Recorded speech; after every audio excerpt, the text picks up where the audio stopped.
Xo'p, mana 3 metr yarmi qazib qo'ydik. 3 metrga qancha g'ish ketadi? Qanaqa teriladi? Ko'rib olasizlar. Shilaga blok teramiz.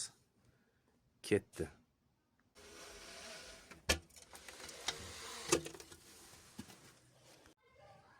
Birinchi qator tegi xuddi mana shunaqa teriladi.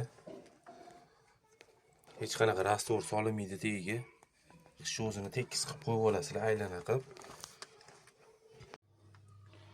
Birinchi aylana.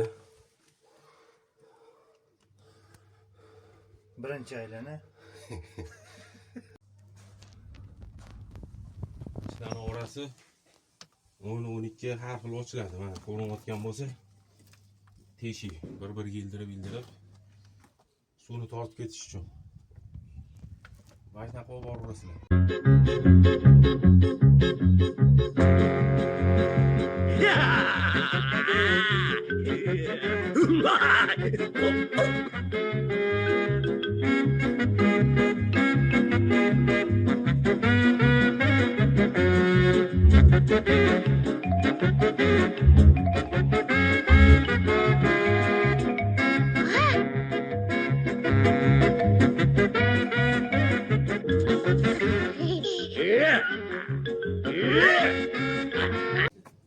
Devorga faqat teriladi g'ish. Mana. Bo'sh qilib qo'ymanglar, ketib qoladi.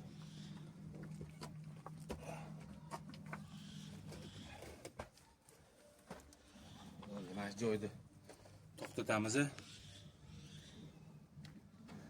Mana bu yoqdan kanalizatsiya trubalarini olib kelgandan keyin usti monolit qilib yopiladi. Chuqurligi 3, eniga 1,5, 125 ta g'ish bilan hal bo'ldi.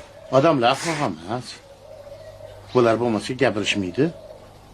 Siz kimligingizni juda yaxshi bilamiz.